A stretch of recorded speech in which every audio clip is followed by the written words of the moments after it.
Jesus, we have some technical difficulties today, Dean. My goodness. I see today. I know. First off, someone pissed in someone's Wheaties. I'm telling you. Good evening to everyone except for Dean. Wow, look at me. Everyone except for Dean. And Marco's having some insane technical difficulties. I don't know if we're even going to have them tonight. There we go. Marco, can you hear me? Marco. I can hear you. Can you hear me? Yeah, we can hear you. Can you hear us? Yeah, I can. You guys look great. Like that Rogers commercial. Your camera's way laggy. Damn it. You hate to see it. Like My computer's tripping out today. You know, it's funny. All that porn you've been watching, my guy. 100%. But, Apple just announced some new shit. How dare you? And?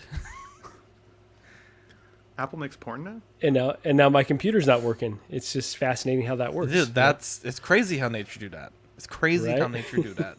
Oh, he's even out. Are you an angel? What? An angel. I heard the deep space pilots talk about them. They're the most beautiful creatures in the universe.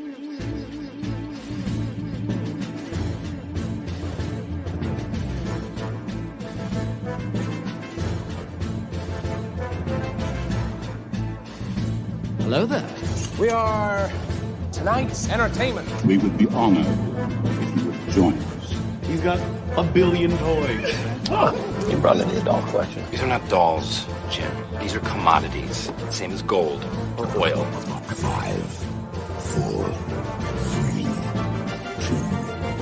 1, 0. You are now listening to the Collecting Weekly podcast. Should we lock in the artillery power? This is the true form of floor gang right here. Very nice. YouTube.com/collectingweekly. Thank you very much. That's very cool. Big. Hey guys, my name is Zach. I'm Dean. I'm Jonathan. I'm Marco. I'm Ben. Miss Beam. Welcome to the final episode of Collecting Weekly. It's a weekly podcast where my friends and I talk about the things that matter the most to us this week. Finally came to an end. That's right. We want to thank our friends over at 1/6 Corner for sponsoring this final episode of Collecting Weekly. Guys, don't forget, use code CW10 during our live recording for 10% off all in-stock items. That's capital C, capital W10.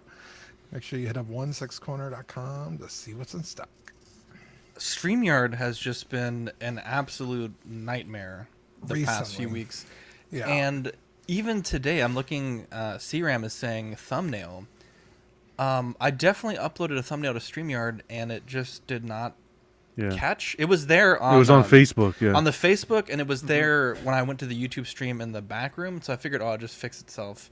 But no, this is not our final episode, but we do have a great one in store for you guys tonight. We have a new Hot Toys figure, a new Exo6 figure, some teasers. We also have a great discussion on what I'm officially dubbing the Queen Effect.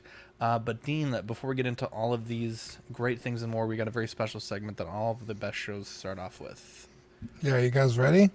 Yes. It's new this week.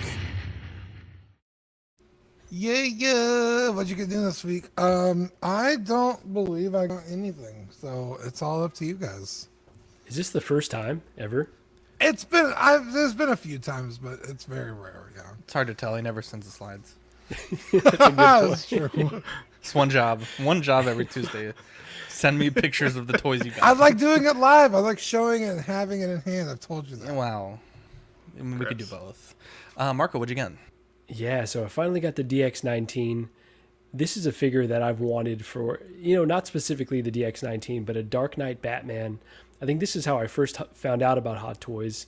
I don't even recall what number it was, but I just saw that and thought, man, that'd be so sick to add a Dark Knight Batman to the collection. So just got it in today. Haven't even unboxed it yet, but just so absolutely thrilled to have this. And yeah, from everything I hear, it's a banger of a figure. So over the moon. I think it's going to pair pretty nicely with my in-art Joker or Jokers whenever those arrive. So yeah. Wow. Hope so. You'll love to see it. You'll love to see it. Real quick, checking in with the chat. First off, I love this. Toy Mafia at 547, then 602 getting slightly angrier, then 658 real angry, and then 828 with the, oh shit, I was probably too early expression. We got Punisher XS, Danny Lee, CRAM, Equan, The Ben Thomas Show, Baby Boy 562 here for the Ben Thomas Experience. How dare you, Baby Boy? David Jones. We also have, let's see, Robin Bowman. Her and her husband just joined and collecting with the auxiliary. Great to have you here tonight. Michael Mann, Tukatri DJ. I think this is the other half there, Benjamin Bowman. Pepe Pascal, love to see it. We also have Eddie Aero Maestro. Eddie, I'm going to send you a message. I'm going to put together something for my birthday, so I want you to come. Action Figure Academy, hello there. We also got Badfish, 166 Mojo Z78, John Ortiz, Sean Usby. He said he just got out of Top Gun Maverick and that his heart rate monitor was going off. My God, you may have a heart condition. I don't think that's normal. We also have Doc Smizzle, Why You Crossing Streams, John, and Ninja Squirrel CW Jumbo Panel. What did you get, Ben? Yeah, so I had a banger week. Honestly, it was my birthday, and I told Shauna I was able to convince her that it wasn't just a birthday, that I had to have a couple of days in there. And so I found the Harley Quinn from the Batman the Animated Series that I've been looking for, which was sweet, sweet, sweet. She has got a really tiny waist, so she doesn't like to stand very well by herself, but she's still pretty cool. And this Venom figure is honestly probably one of my favorite figures now that I have in my collection. It's crazy cool. So if you had an opportunity to buy it or think about it, I would recommend it for sure. Ben, pro tip, get a black gloss paint and do a wash over the veins to darken them down a bit, and then do a brown wash on the teeth to let that really nice sculpting show, and it makes it look like 1,000 times better. It's one of my favorite I'm gonna have to check that out. That's awesome, dude. It's really, really, really cool. And then two quick things that aren't in the slides. I did get the Collecting Weekly Pogs. How dare you sandbag? Oh, it is in the slides. There you go. Look at that. You're ahead of me. But they're awesome. I'm loving them. So, and I got the Chase Pog as well, which was very cool. So I'm now an Ultimate Collector. And Dean was able to convince me to get Elden Ring this week. And I'm not kidding. For anybody who's listening, if you cannot stay alive in Elden Ring, hit up your man Dean, because he has been clutch. He helped me kill the dragon, I think it was yesterday, and a man in a cave. So we'll see how it goes. But wow, will he talk to you while you do it? He does. Yeah, he talks to me on the headset. He'll walk you through it. Little instructions. All right. Does anybody? Elden Ring, show him all the hidden things. It's a hard game. John, do you? There's a lot to it. That's my favorite thing that John says. He's like, "Does anyone work?" I'm like, "Motherfucker, do you work?" There was an enemy that was just like standing by himself. I'm like, "Hey, go over there and attack that guy." So he walks over there all confident, and when you kill him, he transforms into this giant bear and just attacked the shit out of him. It was so funny. He was just standing there in the grass waiting for it to happen too, and then laughed his ass off as I'm like, what's going on?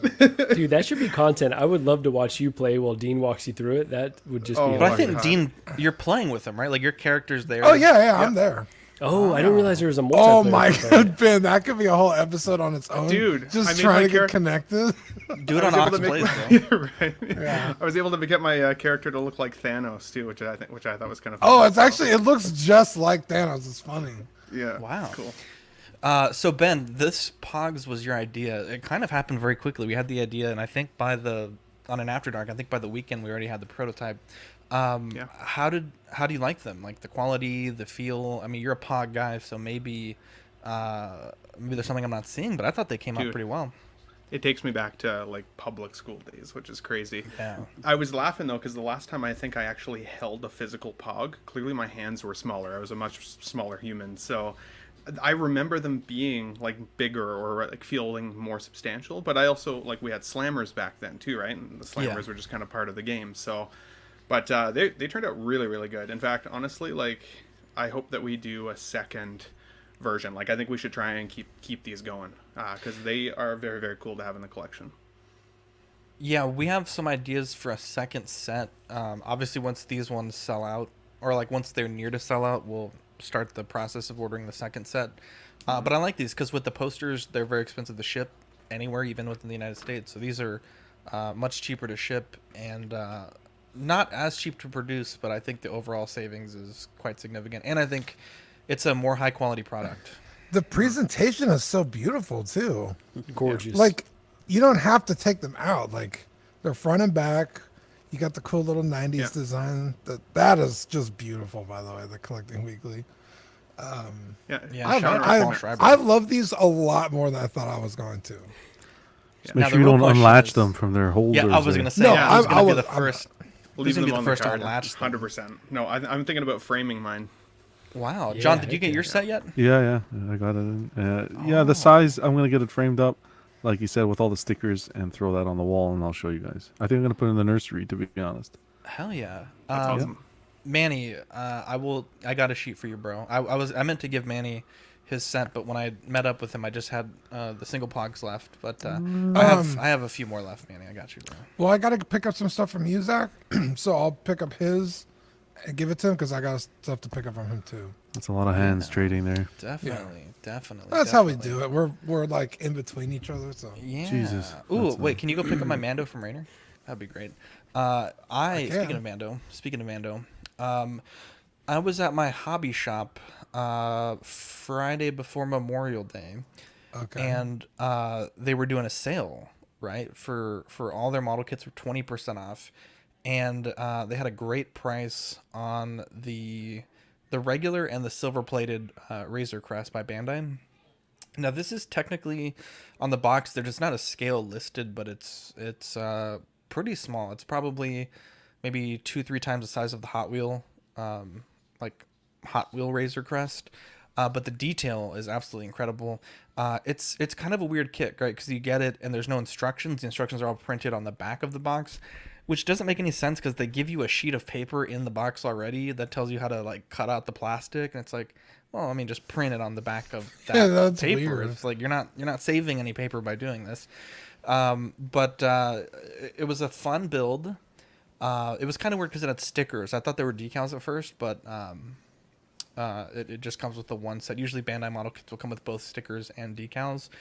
But I was couldn't sleep last night for a couple of reasons I won't mention tomorrow. And I was like, I don't feel like talking, which is rare. But I was like, I'm going to do a Joy of Hobbying where I just have the StreamYard loop music. And I'm going to, build it from start to finish, assembling it, weathering it, putting the stickers on. And if you want to watch that, it's on the channel now. It's like an hour, 15 minutes. And honestly, most of that was me fumbling with the stickers because they're fucking terrible. But it was a great little model kit. And to answer Mario's question, he said, are those TVC cards not protected? I do need to get star cases, 100%. What exactly are the stickers on this? The windshields, like the little black pieces, are stickers, which makes no sense because Bandai's really good at part separation. Right. And then the little stripes it's like that copper color for the little accents. Those are stickers? Yeah. They're really well done. I thought maybe you took to it with an airbrush. No, they're actually really well done. Don't get me wrong. But the thing is, you have to line up that big sticker on the main hole. And then if you see that little, like, inkling of the bottom of the wing, there's a second sticker for that. And then a third sticker for the top. And it's supposed to connect all together. And when I first started, I was like, okay, I'm going to use the top sticker as my starting point. And so I had to, if you're watching the video, I actually put it back on the sheet to start with the bigger sticker because it has the cutout for the door. And that was able to help me line up everything correctly. But yeah, I mean, they're well done for stickers, but I saw on Etsy a guy sells the, like a photocopy of this that's already on pre-cut decal paper. So I think I may end up picking that up because I wasn't happy with the way some of these stickers lie down. But I mean, I got the kit for like $15 and I haven't built a model kit. I want to say in like 2 years, a year. And I have a kit that I actually owe Danny. So I was like, I'm going to practice on this cheap kit that, if I fuck it up, it's not a big deal. And I think everything went pretty well. So I'm getting ready to finish that kit for Danny. So this probably sounds like a super noob question for you, but what is the difference between the stickers and the decals? So the stickers, obviously, like they're on a sheet of paper. You peel them up and you place them down. But once you place a sticker down, I mean, you kind of can move it a bit, but every time you move it, it kind of loses its stickiness a bit. So in the video, when I finished the model kit, this panel here, the decal or the sticker rather was too high. And so I actually was looking at the thumbnail for the video and I was like, fuck, if I wait overnight, it's probably going to be really set. So I kind of got out of bed and like peeled the sticker up, and it kind of messed up the sticker a little bit.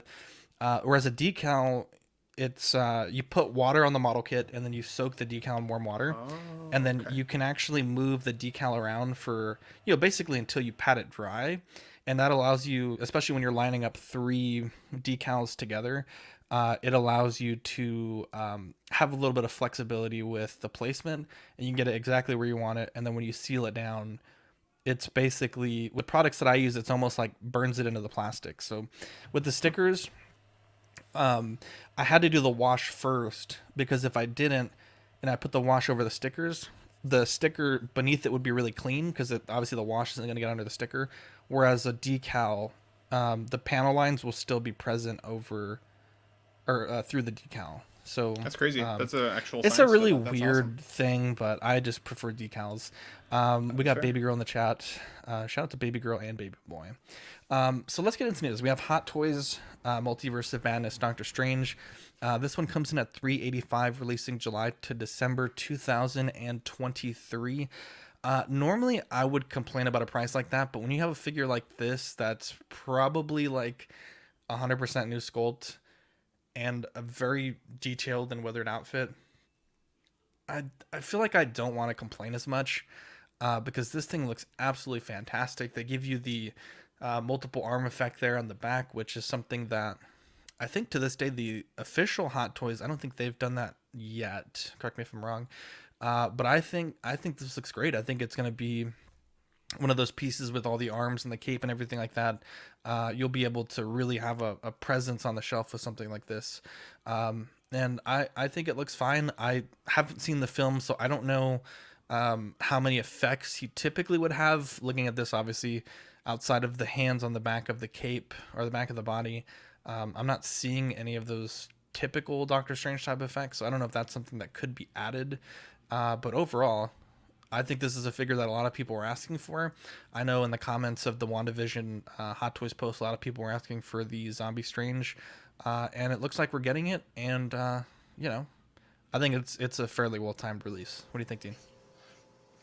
Yeah, 385 is a little rough. You know, after shipping and tax, you're looking at what, 420-ish, maybe more. I think the Hong Kong price was like $320 or something.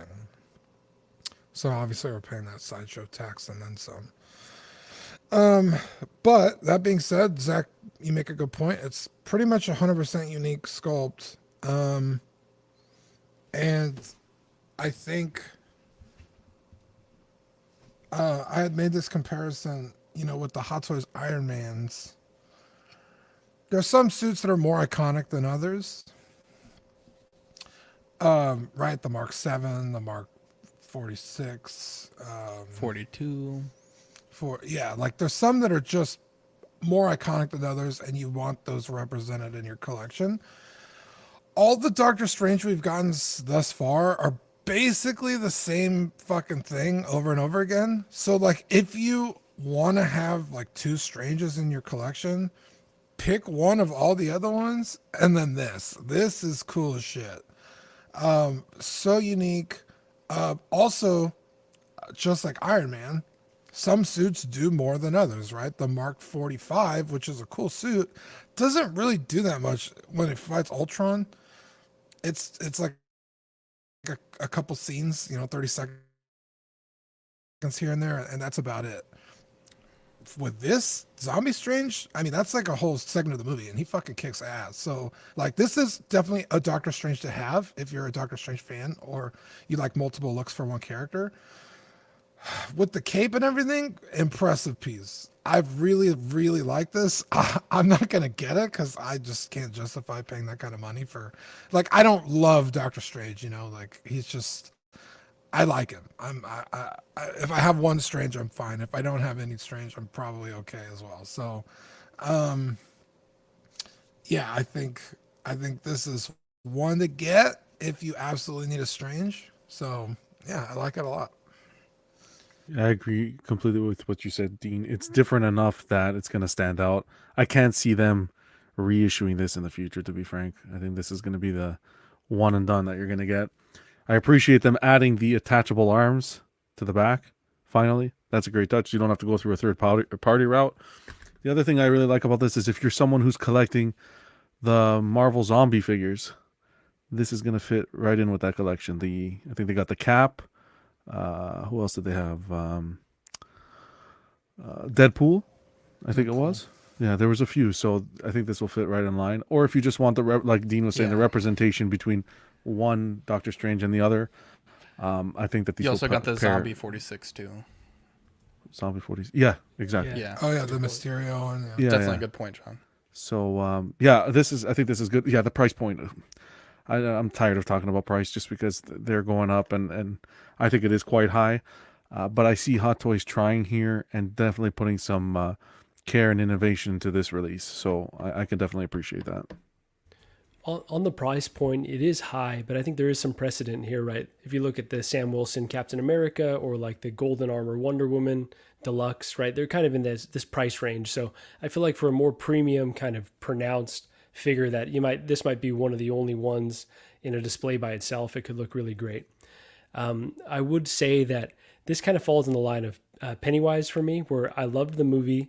In this instance, I love this scene, love this like design of this character. It's so intricate, but I don't need a reminder of like the really gory, like kind of creepy aspects of this stuff. So this was something that wouldn't be added to my collection, but I really appreciate that they gave us this because this is one that I could easily see them passing on.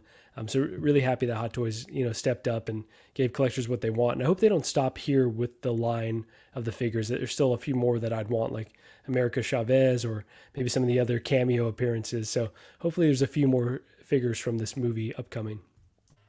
I think it probably also depends on what kind of collector you are, right? I mean, if you're the type of collector that wants to try and have every figure from all of the lines, if you're a completionist, the price for sure is going to get to the point where you just literally can't keep up with it, or I can't imagine it makes it harder to justify it at least. But for me, I'm the type of collector that I want, one of the best representations of each character that I love and that means something to me for sure. And I had a great experience watching this film with my mom, like you guys have heard. Would I buy this figure? I just worked out the math quickly before my turn, and yeah, Canadian, it's like $550. So that's a huge chunk of change for this guy. Having said that, when I got into Hot Toys, I thought of them as works of art. I didn't know anybody else that collected them when I got into it. And that's still how I look at my collection, as pieces of art. And this one doesn't disappoint. It is like amazing to look at. And I think it would be a standout piece in anybody's collection, whether or not you like Marvel. Like, it's just so eye-catching. My concern for it is very minor concern is with the hair. I don't feel like the hair is as accurate to the film as you may think, especially if you look at some scenes from the movie. It's not quite there in terms of its sculpting. It's a little bit more messed up, honestly, in the film. But also the space. I don't have space for Vulture because of the way that I display. And I'd be worried that I'd spend the money to get this guy in my collection and then I won't be able to fit him anywhere. So if I get this guy, I'm going to have to honestly really, plan it out. Well, I agree with all your guys' points on this figure. But one thing I wanted to add was the price. So I think from a Hot Toy standpoint, I think they know that this is a one-off figure. So that he's not going to get reissued. So they're okay with raising that price a little bit after seeing what InArt's prices are. They know the hardcore collectors will pay that price. I will be paying that price because I really want this Strange, and I will be getting one more Strange. I can't decide whether it's the Spider-Man one or the movie one, but he's going to be a really cool piece to have. In the movie, it was great to see it, and the accuracy is almost there. I know I'd have to see it more, other than these pictures, to fully understand what they've done with it. This shot here looks great, though. Yes. But yeah, he looks really good, and a nice piece for any Doctor Strange collection you may have. Definitely some great points, Dean. I think you had a great point there where most of the Stranges are, might be a slightly different jacket, or I think the new one, there's like a blue patch on the back of the cape, which, done purely for the toys, I would imagine. But this is going to be quite different and definitely could be a great second Strange for the collection. Ninja Squirrel makes a great point also. The 1/6 scale Hot Toys figure, $400. Queen/in-art, $400 to $500. Goodbye 1/6, can't justify these prices. Yeah. Couldn't look my kids in the eyes, and a piece within working class Family Guy price out of the hobby with Sideshow 1/4 premium formats at $600. That's kind of where I'm at. Well to said, be honest, yeah. like I'm looking at the if I want a big gift, my birthday's in 10 days, and Victoria's like, I want to get you like a really nice gift. I could spend a lot of money and not get, in my opinion, that much with Hot Toys. Like, you get a nice figure, but something that could be released down the line, something that continues to be discounted on Sideshow where it might be cheaper later on. Or I could go with a premium format statue, which is a numbered piece, which in theory that means would not be reissued. And it's just more of a presence on the shelf, I think, than the average Hot Toys. But yeah, I've definitely started looking into statues more often, especially older ones. You can get some really nice older statues for the money. The chat completely agrees with Ninja there. Sean Usby said he loves the uniqueness of this figure. Let's move on. We have the Aristocrat by Toys Era. This one is Baron Zemo. I think this is from Falcon and the Winter Soldier, priced at $155, released in Q3 2022. I mean, it looks okay. It looks okay. His face, something about the unmasked portrait just looks a bit off. And I don't know. It both looks really good and really bad. But it is might just be the actor's face, to be honest. I don't know, man. There's things that I want to say about it, but I don't want to get canceled. It just doesn't look particularly good. The masked portrait, though, I think that looks really solid. I like the colors, that vibrant purple on the undershirt there, and the jacket looks fairly well made. I know with Blade Runner, the third-party K figures, getting that fur on the back of the jacket like that, a lot of the companies struggle with that. This looks fairly well done. So, and the price, $155 is not too bad. What do you guys think? Yeah, I mean, if you're like Marco said earlier, or Ben, if you're a completionist, this is a piece you're gonna want. Didn't Hot Toys tease this? Yes. Yeah. So I mean, it's good to see someone stepping up to the plate and just doing it instead of just like, hey, like, you guys think you might want this? So, third party Toys R Us usually makes pretty good stuff, so I feel like it's a safe bet, especially at 150. Character is just kind of underwhelming for me, so it's an easy pass for me. But yeah, easily. 150 is a good price point, though. Again, if you do want the representation, but again, with Hot Toys in the background, I don't know. I think I'd be too scared to pull a trigger on these third-party figures. The likeness is not the worst. I've seen a lot worse, but I see where you're coming from, Zach. But yeah, I'm with Dean. This just doesn't have room. I'm whole past that Marvel stage, like way past that. Especially to wait, what, 2023? You said? Yeah, this one's coming out Q3 2022. Yeah. By then you'll have Hot Toys make one and a reissue. So no, I'm way out of it for this one. But again, 155 for the representation, at least in the collection, is not bad. I have to say that. For someone who loved Civil War and loved Zemo as a villain, it's intriguing. And then also someone who plans on getting that Sam Wilson Captain America figure could be cool to pair with. I think the figure looks off enough that it probably just wouldn't look right next to your Hot Toys. You'd have to see the final images. But overall, this is something that I'm happy that someone else is doing, because it will likely push Hot Toys to finally release what they've teased, right, at the very least. So in that sense, it does look good. The sculpt I'm not super bothered by, because I think that actor just kind of has an odd looking face to begin with, but you'd probably use the mask anyways. So yeah, easy pass, but the price point makes it tempting enough, I would say.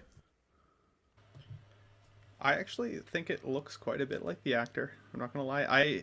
I don't like the mask portrait very much. I think it looks kind of plasticky and kind of boring. So, but that's the nature of the design of the character as well. So that's just kind of the way she goes.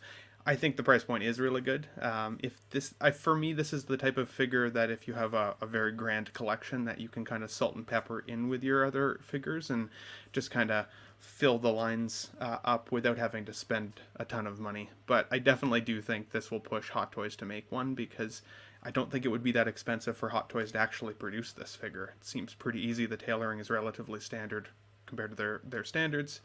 And if they give us a head sculpt, I mean, knowing Hot Toys, they'd give it to us maybe a little cheaper and just no head sculpt. But I think you need to be able to pull off the dancing pose, and then I think he's unmasked in that scene, right? So I won't get this, and I would wait for myself to see if I like the Hot Toys representation better if they ever come out with one. Otherwise, I'll just pass. The likeness to Daniel Bruhl is actually pretty good for a third party. I wasn't expecting it to be that good when I first saw it. But I will definitely consider picking it up if Hot Toys does not make one. That's how I feel about that one. Otherwise, it's just there. It would be nice to have with the Falcon and then with Bucky when he gets here, but we'll see. Later on down the line, I might change my mind, but right now it's a no. Definitely. This is a teaser by InArt, which I genuinely appreciate that we're getting these teasers throughout the process. But I think for me, they're obviously doing all this work behind the scenes, but I don't want it to be like Gandalf, where when they finally show us the full reveal, it's too late to do anything. So I appreciate it, but I really hope that they kind of learned their lesson from the Gandalf, because showing us a frankly generic suit as a teaser and looking for feedback doesn't particularly help anybody. It's not even on a body, so you can't really even see the tailoring of it to compare it to the film. That's what struck me, Zach. It's like, y'all like Batman? Here's a suit, which is kind of a weird way to market your new Batman figure. It looks great. It does look really good. I think this is probably one of the better tailored suits. I think Pop Toys does really fantastic 1/6 scale suits. But I mean, it's just a black suit on a black background, very dark photo, and to me, I really hope that they don't take this the route of the first Joker, because while it's great that they're going to be making the Bruce Wayne in the suit, frankly, I think he has all of like 6 minutes in the film in street clothes, like this type of outfit, not in the bat suit. And I don't want it to be something where it's like $1,000 and you're paying $500 for, or $350 even, for something like this. I hope they don't paywall this with like the really great Batman that everyone's wanting. I hope there is an option to just get this separately and not have to buy it to get that rooted Batman, which, with the Gandalf, they just did rooted. I can't imagine they'd do the same thing with this figure. And I'm glad Fern got my joke from like 10 minutes ago. I thought that was like freaking hilarious. But I mean, it looks good. I just want to see more substance. And in the chat with John, I basically told them, like, you have to show what you have at minimum to the people in this chat, because if there's issues, like, it can't be to where it's uncorrectable. Like, it's just too late to do anything about it. So this looks great, but it's hard to really give thoughts and feedback on what is essentially maybe like a fabric swab, like a fabric sample, because the fit, the way this is going to lay on the body, you just can't really tell from this photo. Yeah, I like it, but like you said, it's just kind of underwhelming. Because there's like, I mean, again, I know it's InArt, but there's a lot of third party out there. So if you like really wanted this representation, you could get it much cheaper. A 2-pack would be cool, but I'm leaning with Zach on that. Like, I hope they kind of just let you get each one separately as well. But I don't hate it. It's just kind of like, it's not super exciting either. It's look, there's not enough here to comment. All right, we need to see more. But I think this is enough to get the blood pumping and say, hey guys, yeah, we're working on it. Don't forget about us. Look, I can see where, yeah, sure, we should get more, and why not show everything off the bat? But again, I appreciate them and their communication with the collectors. We aren't getting this anywhere else on the 1/6 side. We definitely aren't getting it from Hot Toys. I think maybe Asmus has done it a couple of times, if I can remember. But I know with Hot Toys, they weren't doing it. So I appreciate Queen kind of stepping out and at least putting this forward. In regards to the suit, the tailoring looks really good. I actually hope they include the stand to come with the figure. No, I'm kidding. But the trench coat, I don't know what I think about that material. I got to see more. It's not enough. This is just like a little teaser. Nothing photoshopped. They wanted to get the idea out that they're working on it and that we're going to be getting a Bruce Wayne, I guess, to go with the Batman. So it's not enough, but I appreciate the communication with the collectors for sure. Is it bad to say though that if I wasn't part of this group with you guys, even I don't even know if I would have spotted this post in like scrolling Facebook and Instagram. I feel like I would have just scrolled. You'd have to be part of past InArt, right? You'd have to be You part thought of it was Men's Warehouse, Well, probably. Well, or just accessories for 1/6 scale figures, right? I mean, there's enough collectors out there that kind of post like, "Hey, like, look what I got for my figure this weekend," you know, and like, Well, you got to read, man. Well, you have to read, I guess, but I think I would have literally like a just public scrolled school. right Come past on, it. Hello, like you got to read the That's all I'm post, buddy. saying. My point is that it is underwhelming. That makes it underwhelming to me. I would have scrolled past it without even, it wouldn't have caught my attention. It would have just been like, there's another 6 scale suit. And I think the only reason that I think it looks so impressive is because I actually did stop and read it. That shoot looks expensive. I mean, if they put the Batman logo on the scoot, then I mean, definitely. All you'd have to see is InArt and then a suit to kind of put 2 and 2 together. Yeah, love it. But no, I don't know. I'm happy for you guys because I would have not read this post and They should have put William Shatner in the suit. That would have caught his attention. It would have probably. Let's be honest. Stefan, what do you think about this? Completely not interested. The suit looks good, and their tailoring looks like it's going to be spot on, but not a figure I'll be getting from InArt. So I'm not too worried about this. So I do want to address something really quick. First of all, Steven, great having you on here. Always a pleasure. You got a lot of nerve bringing that Gandalf and showing it off. That almost broke up this show. Thank you. And I think you're trolling us. So John almost logged out when he got here. How dare that's you? right. No, that's a beautiful figure. Gandalf deserves it. But I'm sorry. I think Asmus did a fine job doing this. There are mistakes, clearly. There are mistakes, but I loved it when I opened it. So it looks good. I right think there. for what it's worth, for what it's worth, when that figure came out, for better or for worse, right? Save it for the segment. Save it for the segment. Let me just come on. We're talking InArt Batman here. Let's go. Come on. All right, whatever. Let me wrap up the InArt. Yeah. So just really quick, back to their communication, like Zach was saying, and back to their marketing, like I've been kind of harping on. Like we want them to do a bit better. Like I think they've shown us kind of a snip of the bad armor and what they're working on, but so far a bit underwhelming. I have faith that the prototypes are going to look awesome. It might make me consider getting a second Batman. I am concerned about the $1,000 double pack and if I can do that again. But I think it is just an odd move to lead with the suit. Maybe they're trying to differentiate themselves from what Hot Toys done, and it might be a statue thing because the tailoring does look phenomenal. Yeah. But yeah, it's just an odd move, and it just feels a bit off to me. And perhaps that's because it's not a American company that's advertising to us. There's just some type of disconnect here that I can't reconcile just yet. So hopefully, when we finally see the Batman suit, it wows us. You know what this really reminds me of? What J&D did on the statue side is they put out the Batman and then the Bruce Wayne to go with it, the companion piece. They didn't even do it as a 2-pack.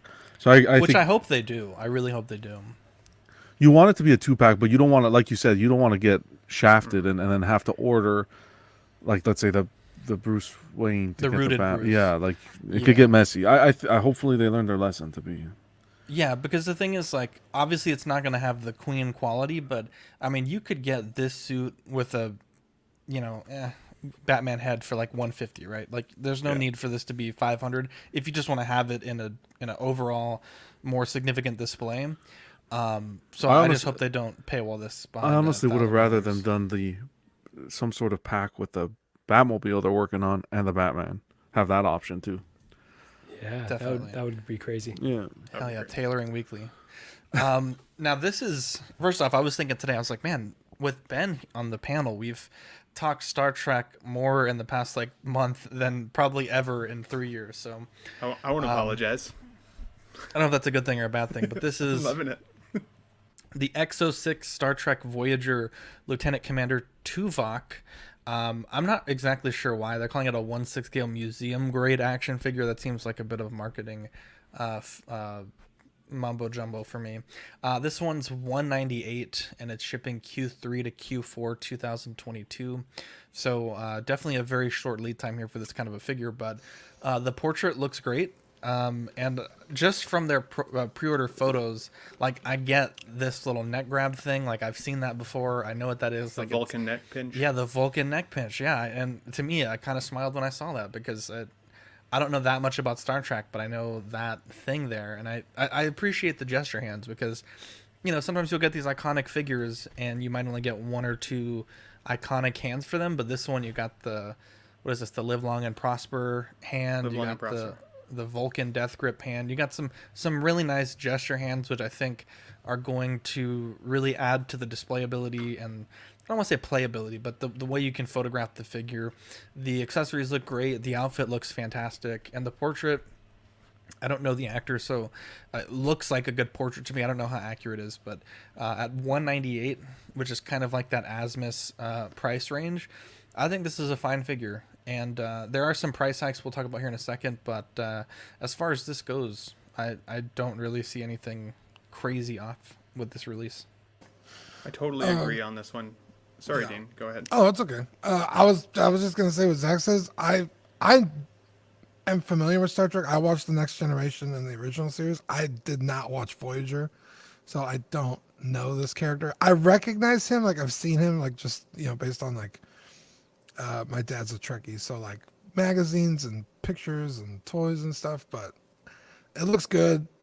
I don't know how, like Zach said, how accurate it really is. So I'm leaning towards Ben on this one. So the cool thing about this actor, his name is Tim Russ. The figure actually does look a lot like the actor, so I will give them credit for that. Museum grade, I don't know. I agree with you, Zach. That seems a bit mumbo jumbo-y, but the cool thing about this actor is he's actually been in Star Trek Voyager, which he's featured in here, and then he plays two other characters, both in Star Trek: The Next Generation, as well as the original series movies, and so. Like he's kind of almost like I want to call him like a multiversal actor in the Star Trek world, which is kind of cool. One of the takeaways that I had with my Lieutenant Commander Data that I recently opened was that his wrist pegs were really visible. So if you bent the arms on the outfit at all to hold a weapon or to hold his phaser or his tricorder or something like that, you really saw his ugly ass wrist pegs. And I think one of the reasons for that was that the outfit was really well tailored. It really hugged the body really nicely, except if you went to pose it. This figure, his tailoring actually looks a little baggy for me.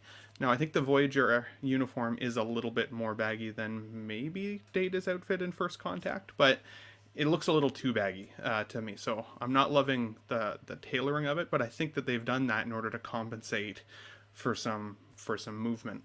The cool thing about Star Trek, or the uncool thing about Star Trek, depending on how you want it in your collection, is a lot of the actors aren't all of that dynamic, right? There's a lot of standing and a lot of scanning and a lot of talking. They're not fist fighting a lot of the time, especially a Vulcan. So as long as he can do this pose where he's, the Live Long and Prosper thing, and you're not seeing these ugly wrist pegs, I think he's going to look pretty cool. The downfall with the Exo6 line so far is that I would say that the Voyager cast is one of the worst in terms of the likeness and the paint applications and tailoring. I think some of the ones that have already come already are looking better, and this one is a little bit higher in price. So we'll see how the rest goes, but I don't think I would get this guy unless you got Captain Janeway to go with him, and a lot of people passed on Janeway because she didn't look that she didn't look as museum grade as even this guy does. So I'm still trying to figure out how Ben managed to use the word cool and Star Trek in the same sentence.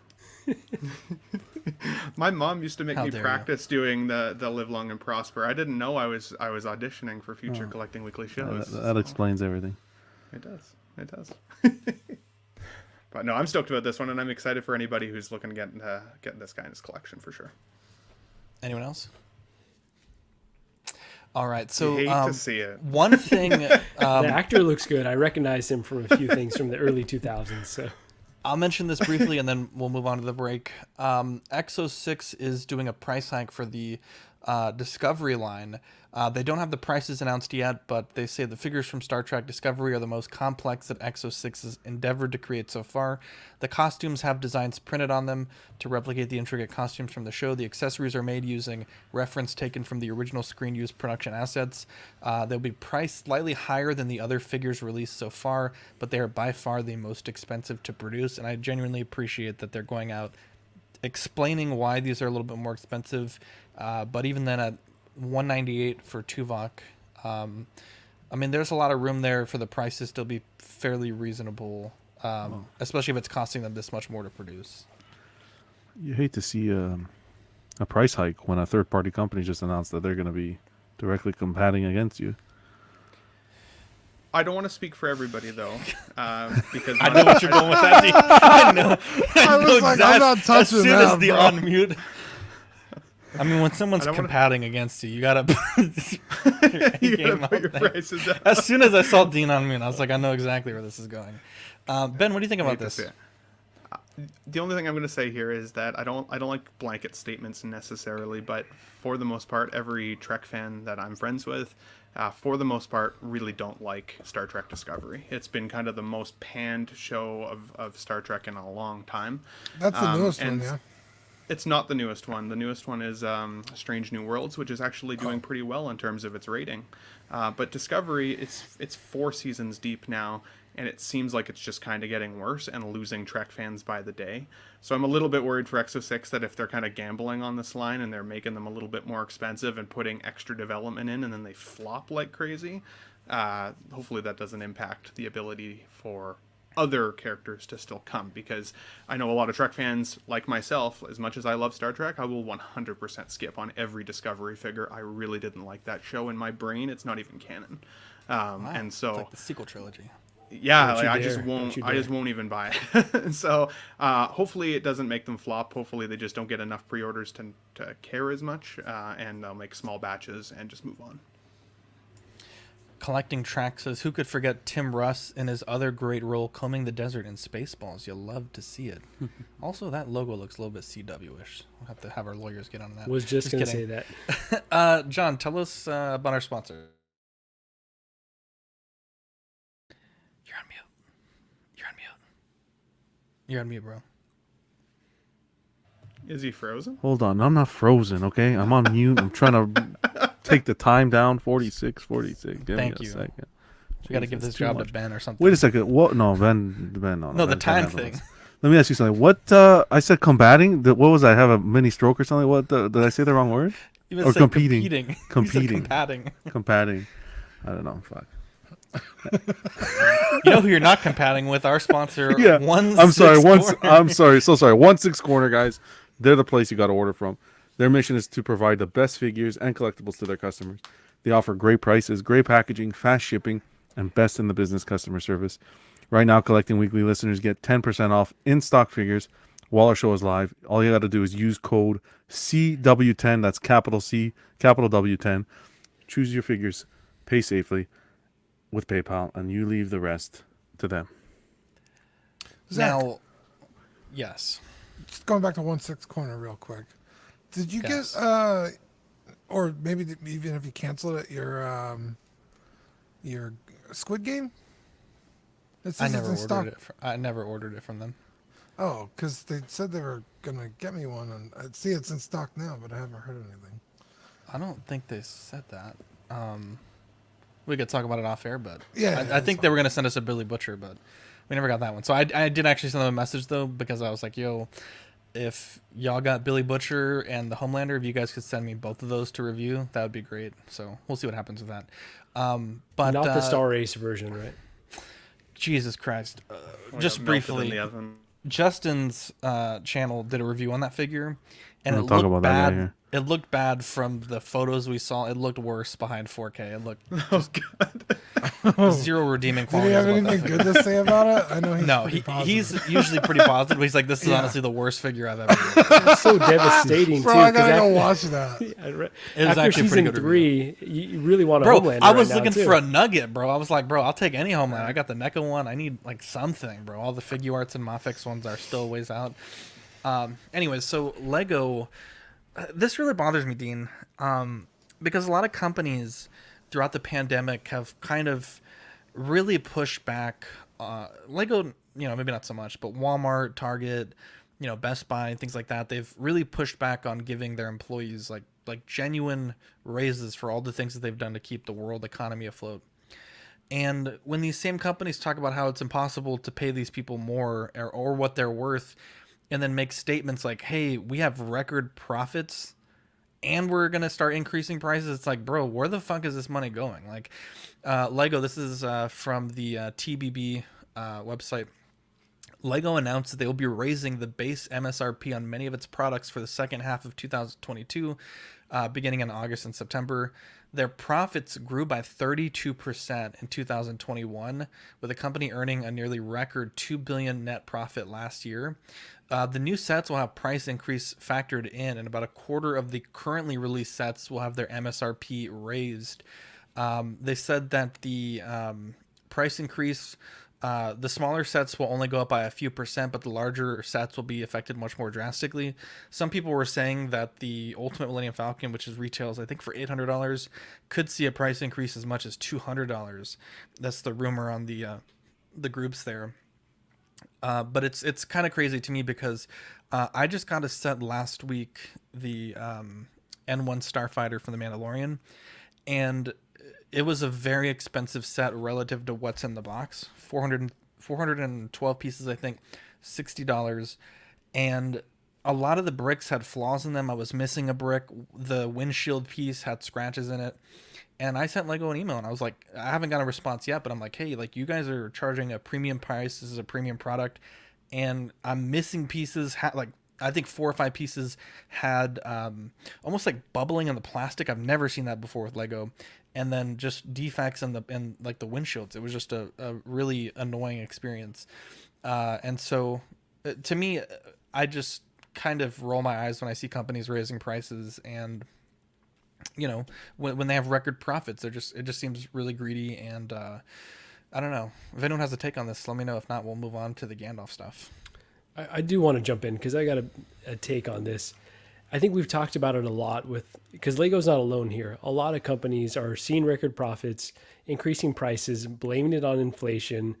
I get that they, were battling a lot of supply chain issues, and, there were a lot of challenges for sure to get products to us, but it's just something where companies are kind of taking advantage of the market and kind of testing the 100%. Higher end bounds, right? And so it's up to us to vote with our wallet. That being said, I want to be on my high horse and take a stand here and be very, anti-capitalist. But at the end of the day, I'm like a big time consumer, and Hot Toys can keep jacking up the price. And there is going to get to a point where, Sideshow's taking a larger cut and we say enough is enough. But I think these companies still have a lot of wiggle room with us because we're basically addicts. So it's tough, but you got to vote with your wallet and be as conscientious as possible that this stuff is happening. Yeah, it's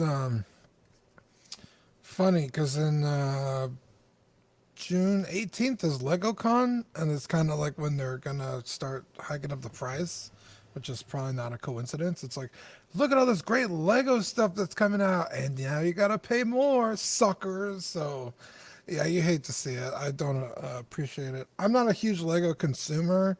In fact, I think of all the Legos I own, I've only bought like one of them. So I do like Lego, but fuck, man. I think they were already too expensive, some of them. It's like that Star Destroyer I really want, motherfucker, retail for $800, and now you're saying I'm gonna have to pay more? Absolutely not. There's no way. I could live without a fucking Star Destroyer. So, Dude, I'm 100% there with you on that one. Like, Lego used to be what I collected before Hot Toys. Like, that was my jam for, I don't know, maybe 10 years. It was crazy. I had so much Lego, so many minifigures, and easily one of my favorite representations of pop culture ever produced. But, like, one of the things that I liked most about Lego was you could go to the store, you could treat yourself to a small set, you know, come home, you didn't spend a lot of money, you could have a kind of a fun afternoon. Now I go and I look and I talk myself out of it immediately because I'm thinking that is Hot Toys money, or that is statue money because I've been now looking at statues and like all this stuff like that I want that I now can't justify the price of Lego. And it's only a couple bucks up probably from what it is now, but it was already too expensive. So unfortunately it prices me out. Yeah, but you have all these companies raising their prices, so Lego figures, hey, why are we going to be the angels in the community? We might as well raise our prices as well. Like how much is Lego really? How much is Lego? It's flipping plastic blocks. I get the licensing, I get the shipping and all that, but realistically, to produce, who are we kidding? I don't know the number on that, but I mean, they do have, generally speaking, like the best quality control. I was just so shocked that I'm trying to find, because they actually did respond to my email, but I was just shocked that the pieces had like as many issues as they did. It was kind of disappointing. You know, even just one piece to me in a Lego set that's missing or like just not aesthetically like correct, that's crazy. Like, because I've built Lego sets since 2014. Never had these issues till like this year. With like every set that I get, there's something wrong with it. That's crazy. You know how you do it? You protest. You don't buy anymore. That's how. And I feel like I've read on some of the groups that like Lego will block your address if you get too many replacement parts. But it's like, bro, like you guys are just making shitty stuff. Like it's not me taking advantage of the system. It's just y'all, you know, just fucking up lately, to be honest. This is what happens before a company's downfall, though. They get arrogant, their quality goes down, and then people stop buying as much. And so, yeah, you'd hate to see that with Lego, but... Well, and Zach, I think you made a good point to somebody in the chat groups the other day. I saw it briefly because I only partially read Facebook, but as John would say. But you had mentioned, I think the question was, would it be cheaper to do like the mock kits like you do versus the pre-made sets? And you were kind of like, no, because at least, you know, you get minifigures, right? And minifigures for me were a huge part of the value for why I even purchased Lego to begin with. But going forward, if Lego continues to increase the price, do you think you'll just do those build sets going forward and stay away from the pre-made sets? Because then you're at least getting more of what you want out of the dollar? It depends because, you know, with those pre-made sets, like... a lot of times you're buying used bricks, so I mean they're not going to be aesthetically perfect like I would expect from Lego, but I think the builds themselves are much better. This one particular, they had like 2 minifigs that you could only get from buying this set, and to buy them separately would be, you know, like you might be spending almost like half the cost of the set just to get the minifigs, unfortunately. Maybe more, to be honest, because some of them can go for like $15 a pop. So it's definitely hard. But for me, like the response that I just got from Lego, I just checked my email. It's kind of disappointing, but they just wanted to see photos of the bricks so that they could replace them. But to me, it's like, bro, if I have like 5 bricks out of 400 that are messed up, and some of them are like pretty significant parts of the ship, like the tailpiece and the cockpit, like you should just be sending another set. Like it shouldn't even be a question at this price point and how much more this costs than it should. Like, I shouldn't be sending you guys photos. Like, it should just be like, what's your address? We'll send you another one. End of story. Agreed. But let's move on. So I want to talk about what Asmus is doing here. And let me go ahead and read what they put, and then we'll go back and look at the photos. And if you guys don't mind, I'm going to talk about this just for a minute. So they put, "Dear all, we are ready to offer the first upgrade for your Gandalf the Grey Crown figure. The newly sculpted wizard hat will be available to enhance the authenticity of the Gandalf the Grey is on the way. The hat will not be for sale. It will come free. Currently, there will be 2 ways to get a free wizard hat. 1, all of our old Bilbo figures, Bilbo Baggins, 1/6 scale figures will be receiving a wizard hat for free within the box of the figure. And 2, from the 19th of June to the 2nd of July, all purchases related to the Lord of the Rings / the Hobbit items at Asmus Toys online store will be getting a wizard hat for free. 1 hat per checkout, regardless of the checkout total. Thank you for your support of Asmus Toys, and let's get ready for some upgrades. So there were some comments, and I want to read those. But some people were saying that the 2 ways to get the hat aren't free. You have to either buy the Bilbo or buy anything on their website that's Lord of the Rings related.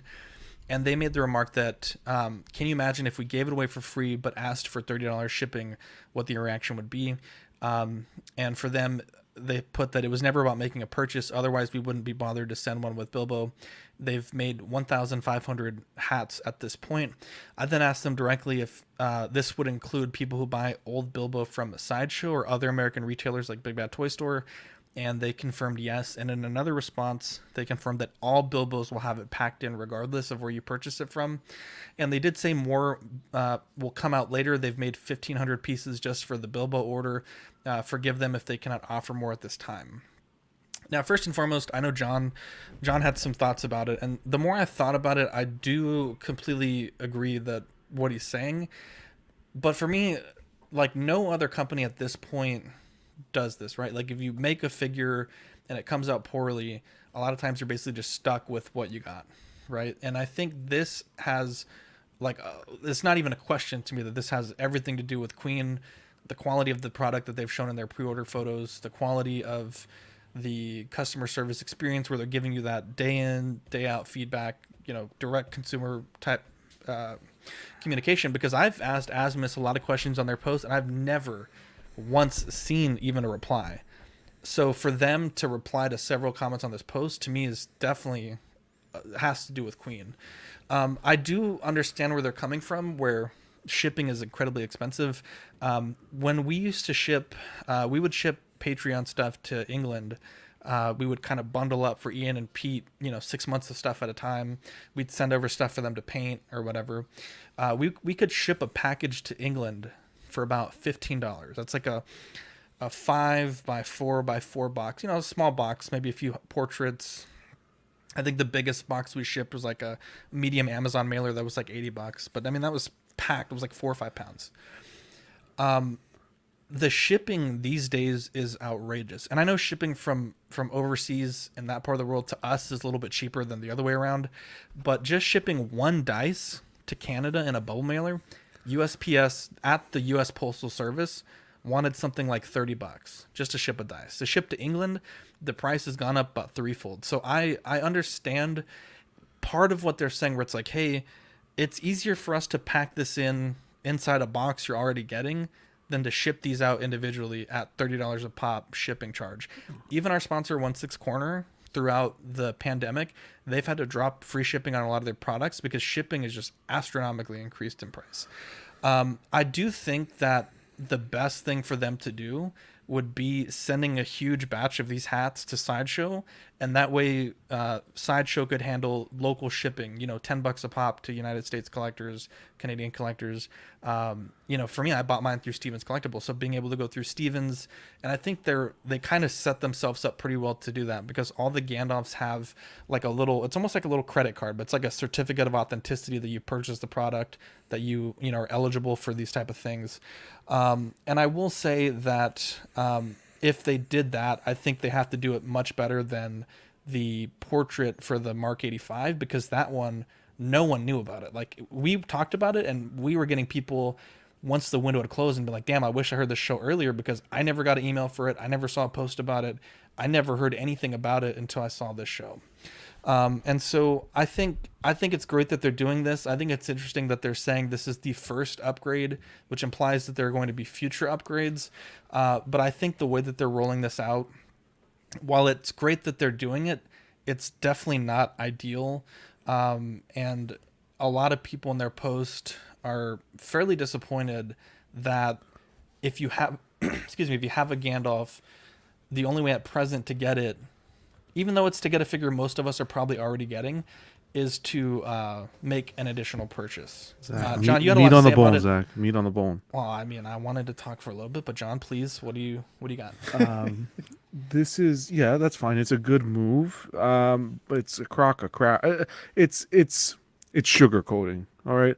To say, well, first to say here, now we're making a hat, the appropriate hat that should have been with the figure since day one.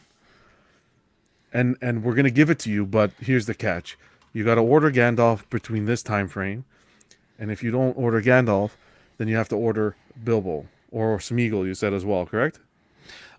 They said that they're working hard to make it also available with the Smeagol purchase. They didn't confirm it, but they said that that's the goal. And they did say, just for the record, they do want to have more ways for collectors to get this, but at present they only have 1,500 produced, which to me seems crazy low. Like that number doesn't seem right. So I'm going to say the that's same. What they've said. I'm going to say the same thing that you guys said about the Queen when it came to the suit.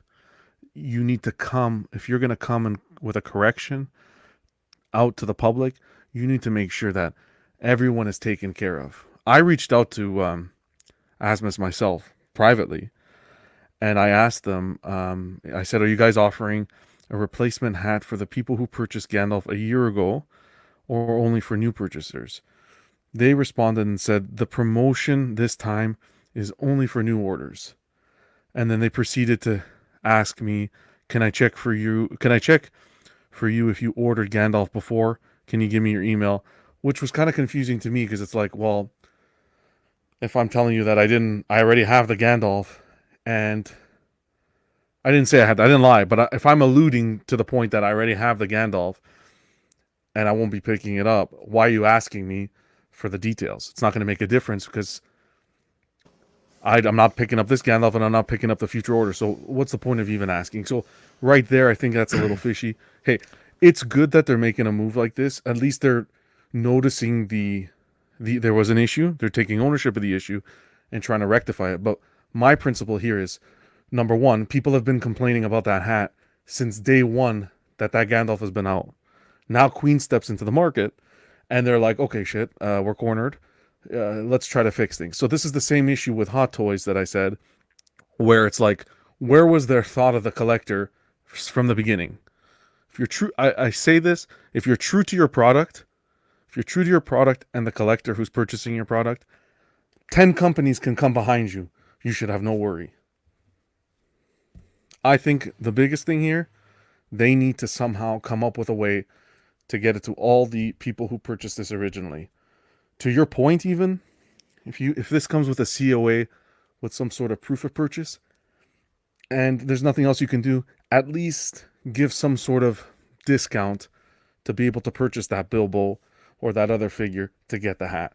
There has to be a way. Completely agree. There has to be a way. You're not going to tell me, well, you're going to get the hat, but you got to buy another figure. That's complete bull and sugarcoating.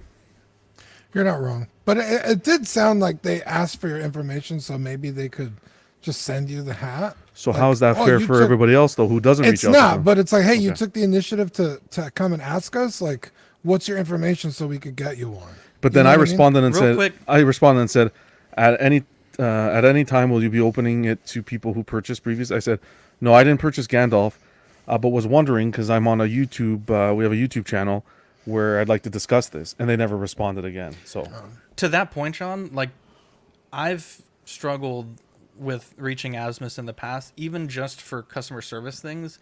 One of my staffs, every review I've seen, you could put the pipe in the staff, and mine, that little area wasn't hollowed out, and so I asked them, and I never heard anything back. I was like, if it's supposed to be that way, I'd like a replacement staff so I don't have to modify mine. Never heard back, and for them now to be like, okay, we're gonna be Johnny on the spot answering everyone's questions, I think is a bit weird. I will say, this is not the first time Asmus has done something like this where they've addressed like an issue. Obviously, with the bow we've talked about with Danny's situation. In the past, they released a ring wraith that was the body was really poorly done. They had service where you could get a free complimentary body. I just want to hit this point again, though.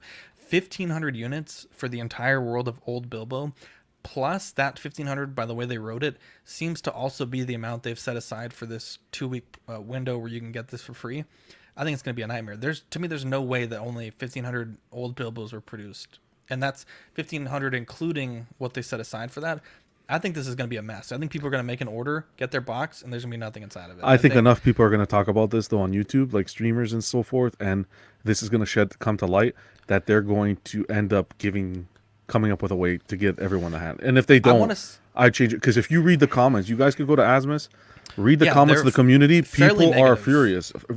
Yeah. Furious. I will say, I almost wonder, obviously we've talked about the Queen effect, but I wonder if there's any pressure now on Queen, because this is an arms race, right? Like one company's going to do something, the other company's going to do even more. And John, you mentioned it with the Hot Toys Batman, right? Like Hot Toys is releasing all this fire pre-order picks. Now Queen is going to take that into consideration and try to improve their Batman even better. I wonder if this right here almost is going to have the opposite effect for Queen, where Queen's going to have to go back and say, shit, people are furious that the second staff isn't coming. There's a number of people that are upset that the pants aren't correct. Should we take this back to our licensor, get this approved? They won't. And then they won't, but I think they should, because then they're going to be in the same situation where a year later they're going to be trying to track down orders to get staffs into people's hands, because frankly, it should have came with the figure to begin with. The thing here is, though, it should have come, but if people are purchasing without it, this is a little bit different.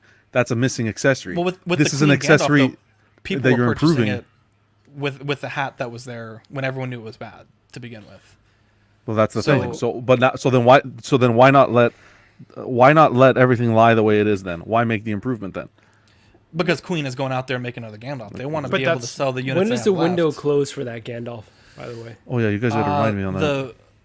The 18th or something? It's we the got to check. 15th of June, I think. It's coming up. It's coming up. Okay. Curious to see if they'd extend that if the pre-orders are soft, or if they're just so confident that everything's buttoned up that. Yeah, and for the record, I did send John from Queen Studios I think it was a little bit over a dozen questions, like real black and white questions, like yes or no, why or why not questions about the Gandalf to get some feedback. He has not. I've not gotten a response yet, so we're going to keep pushing him to answer those questions, because some of them were like, I think one of them was like, are you guys holding back the staff for a future release? Like just very important questions that like I think need to be answered, because we all got our tinfoil hats on and we're trying to think like for what reason would they not want to take this back to the licensor and fix what's very clearly wrong. Now, just continuing on with that discussion, we've talked about it recently, but Hot Toys and Asmus have been very transparent lately, and prices are going up quite a bit faster. And I'm wondering if you guys on the panel have any thoughts on either of those, whether you're going to continue to see companies being transparent, whether you're going to continue to see companies like Asmus that have competing figures releasing these small upgrade kits to make their figures better. Because generally speaking, with 1/6, it's released and then it's done. It's not like, if you look at Transformers figures, third-party companies or even the first-party companies will release upgrade kits to make their figures even better as time goes on. I'm wondering if this is going to be more common. And then also I wanted to touch on prices. Everyone's raising prices, and I've always said that ever since Queen has been, asking $500 to $1,000 a figure, to me that kind of pushes the market north, and retailers are going to start charging more and more because they see collectors willing to pay that much for a high-quality figure. What do you guys think about that? I talked about this on Will Fox Vacations channel on Sunday. Like I said, that Doctor Strange that we just talked about, which is a completely unique sculpted figure, it comes with all new accessories. It's completely unique, except say for maybe the base. The Hong Kong dollar is only $320. So I don't really see the people who make the figure, like Hot Toys, really raising their price that much. But like you said, it's the retailers that are tacking on and they have to make a profit. I'm not over here fucking, calling them out on that, but yeah, it's just kind of like, I see the prices increasing. Obviously there's inflation. That's just a thing that exists no matter what you do. But I don't see it increasing that much to be like, oh, this is all because of Queen. Does that make sense? Yeah. Yeah, I can see that. That's where I'm at, but that's an amazing. Let me get this question quick. To answer Benjamin's question, he says, not a Lord of the Rings fan, what's the issue with the wizard hat? So the first one was a fabric hat, and it was like way too small for the sculpt. So it really looked like a goofy like party hat, like you'd see at like a kid's birthday party. So this one, it's obviously fitted much better, so it can kind of rest on that head better, and it's sculpted, and it's kind of in that iconic shape. I think for just to really for them to knock this out, I think going fabric would be a big risk. So I think it's a good thing that they're going with this sculpted hat, which is what Sideshow has done, I think, tremendously. It's their hat is probably one of the best. Are you satisfied with this hat? Am I satisfied with the current hat or with this hat? With this with the look. This is fantastic. Yeah. Okay. I've seen a lot of people complaining like you're making a sculpted hat for a fabric figure, and I 100% get that. But the thing is, with a fabric hat, unless you starch it or you put very specific stitching in there to make it like it's a very iconic shape, right? It's not just a hat. It has to have like that kind of curve and then that tip at the end that points up. It has to be like some really stiff fabric. So I don't mind it, to be honest. I think it looks fine. I think the sculpt is perfect. Queen was able to do it so far, the prototype, of course, but yeah, no, theirs looks fantastic. But my question is, do you think if they went fabric, if they went the fabric route, it would be easier to ship them to other people? I don't think so, John, because even if you flat pack it, you're going to have that risk, like I was saying with Queen, right? When people get it, they're going to have to futz that back into shape. And frankly, collectors just don't want to do that, right? Yeah. Even just when Queen mentioned the minimal futzing on the hair, people were like, all right, that's it, I'm out. Like, I don't want to have to do any. I want to open this figure and be able to present it perfectly out of the box. And that was one of the questions I asked John. It's like, when people get this figure, can you detail exactly what they're going to need to do to the outfit and the hair to get it to look like the prototype? Because in their videos, they were kind of sneaky about it. They had the fabric to the side pre-futzed. It was like pretty much shaped. All they do is pick it up and place it on the figure. I think when people get theirs at home, it's not going to be that easy. I didn't even think of that. The sculpted hat with the fabric is. I didn't even think of that. The two different kind of designs and how. But it doesn't bother me. That's how I have mine displayed, and from where I'm sitting here, even right up on it, it looks fine. Like, to me, that's almost like a complaint for the sake of complaining. Yeah, it's definitely an improvement. That's for sure. Yeah, that hat there is way better than what we got. Yeah. So, do you mind if I big cam you, Stefan? So that's the original hat there. Jesus. And it's not. Like you said, it looks like a party hat. Looks like a party hat. Yeah, it's very poor. And I'm 100% with John, right? That should have never been released for what they were touting as like this supreme product. And I was going to mention it earlier, but when this figure came out, like, obviously we're kind of taking the piss on it now that we see what Queen's doing. But when that figure came out, it changed, I think, the quality level of 1/6, right? You're getting an artist that's going to work on one portrait the entire day to hand root and make this really, for better or worse, the rooting job on this figure is incredible. Like, that's like custom level quality rooting. And you're going to get die-cast accessories, a very screen-accurate outfit, a really poor diorama base, but a diorama base nonetheless. Like, that to me took what you could see at a mass retail release figure and bump that bar up a little bit. And we're seeing it again with Queen. They're taking that bar and they're bumping it up even higher. So I think I said it a few times, but I think it's a net positive for the collector community. But I think Queen also has to take into consideration where they could improve as well. And I think, like, I told John straight up in this chat and his private messenger, like, you guys got to delay this figure. Like, I know you don't want to do it, but if you're releasing something half baked, you're just going to end up having to fix it down the line. You know what the problem is? You know what the problem is, Zach? Is there's still a lot of people behind the figure that are going to buy it without the. You're on, and I'm one of those people. I was shocked. I was shocked to read the comments in the Asmus. To be honest, people still backing up the Queen. I would still fight Queen and say, bro, if you don't add that staff, I'm not picking up anything. And like I said, we're beating a dead horse. I could have given it to them if they didn't do that Photoshop video. They did the Photoshop video. They know what they're doing. Unacceptable. I was going to say, though, isn't this, like, I would feel that this is almost a miss for Asmus because of Queen coming out with their figure. There's still collectors who think that the Queen one is superior, but they might be happy enough with their Gandalf.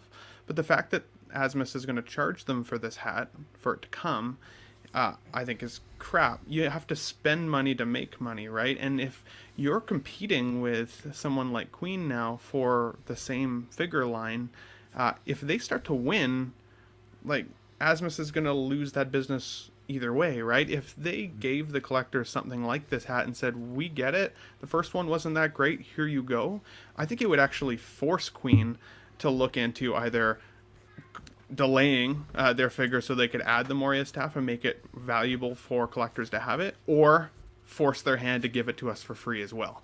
Because if Asmus gave us this hat and Queen was willing to charge for a staff after the fact, like one of the commenters said, like DLC, in a video game where it feels like you didn't get everything with your purchase, like this was a perfect opportunity for Asmus to say, like, you should stay with us, continue to be loyal to us. This is that though, right, Ben? No. Right. This is keeping you in their ecosystem. They're having you buy another figure in the line, and you're upgrading your current Gandalf. Instead of giving Queen that money, you're giving them that money, and you're getting a set theoretically. The time is figures. also kind of sus too, right? Like Queen's cutting off on the 15th. You could buy ours 2 days later. Like That's make right. that decision. 100% marketing. It feels like, I don't know, it feels like it's still a backhand to the Asmus but collectors. To that point though, Ben, it's like Asmus has already made their money, right? All their figures are in the retailer's hands now. They don't stand to make any more money from this particular figure. They're taking an expense, like whatever making 1,500 hats costs, like thousands, 10,000, I don't know. But they're doing it out of their own pocket, cutting into their profits to make this for us. And I do think 100% though, I agree, John. They need to find a way to get this available to people, and they need to have it open much longer than the 2 weeks that Hot Toys had their program open for the Mark 85. Ben's point, beautiful. It's a backhand, but it's like Hot Toys. It's a backhand to the OG collector, not the new people on the block. That's the problem. Yeah, definitely. They're catering to the new people. And can I just tear off of the in-art effect or the Queen effect? At the end of the day, so I'm trying to think of the battleground. We talk about battleground states and elections. The battleground figures, we had this Gandalf, right, where it's like, okay, direct competitor with in-art. We have the Batman figure, direct competitor, and we've seen both of those companies, Hot Toys and Asmus, kind of raise their game in communication and, improving the figures. I'm trying to think of those figures that InArt has announced that they're going to be doing. What are some that Hot Toys might be doing? I'm thinking of like the Black Adam figure might be another one of those battleground ones where it's like, okay, The Rock, a really popular figure. Both of them are going to be competing for that. Mm-hmm. Maybe the Batmobile as well. But I'd be really curious to kind of go one for one on figures that would be releasing from multiple companies and see, because it's a pretty small sample size right now. It's 2 thus far, right? But it's like pretty definitive that Queen or InArt is making these other companies raise their game. So really curious to see how this goes moving forward. But I'd suspect that on those figures specifically where there's competition, you're going to see the most resources poured in. That'd be amazing. I think, right? That'd be amazing. Yeah. That's where you're going to really see action and really see the best piece come forward. Yeah, that's right. The best piece is going to win out. Doesn't mean the cheapest piece, but there's exactly. That's a really good point. I like that point. Yeah, so it's a good thing for collectors overall. It's going to be tough on the wallet, but a lot of quality stuff should come out of these battles. Yeah. Yeah, I 100% agree. I think the one that you're really going to see that on is the Batman, right? Because it's like both are. It's not like this one where Asmus is kind of doing this after the fact. It's like both are basically in production right now, and both are going to continue to probably see improvements up until the day they release. So, I'm excited. Hot Toys might take a little bit of a lead forward on that because they're doing like the bike, they're doing the bat signal. If Queen doesn't kind of go that route, then I can see Hot Toys taking a quick Queen might little give us a step damn forward. Batcave. Yeah, imagine that. And it's funny because Hot Toys, they kind of have that bike behind that paywall. I don't think you can get the bike by itself. You got to buy their figure to get it. So definitely going to be some interesting things there. Are we seeing Hot Toys there? Yeah, I don't think they have the bike separate. You can buy the bike on its own. You can buy the bat signal. No, you can buy them every part individually. By itself? Okay, good. My stand corrected. To me, though, I keep hitting this point, though. I don't understand how they only made 1,500 units, and they expect that to cover the worldwide distribution for Bilbo plus all their orders for that week. It seems like it's not going to pan out. And I don't know. I guess we'll have to wait until people start getting these in hand. But, I mean, they look fine. I thought it was a recast of the Sideshow sculpt, but I compared it to mine, and it's definitely not. It looks like it fits pretty well, and I saw some complaints about the plastic ruining the hair more, but the fabric I think is much more damaging. This will be a huge upgrade, and For better or for worse, I think it's going to make people happy when they get it in hand. And I think it's going to also be like a little bonus, right? If you don't care about this, you get this figure, you have something you could sell, part out to another collector, put some money back in your pocket. So let's move on. I think we beat off the dead horse here. IGN.com reports that Berserk will officially continue without Kentaro Miura. Dean, I think you've mentioned in the past that he had understudies that kind of, would perhaps take that place if and when he passed away, if the story wasn't finished. They kind of have some rough outlines in place, but what do you know about this? Yeah, so Kentaro Miura was notoriously known for winging it. When he started the manga, he had no idea why Guts hated Griffith so much. And it wasn't until, he started writing the story and coming out with issues that he started piecing together this narrative of, the past. And that's when the Golden Age, he goes back and explains the Golden Age. So it's kind of hard to imagine that he really knew where he wanted this to go. There was a time, where he didn't write anything for like 10 years.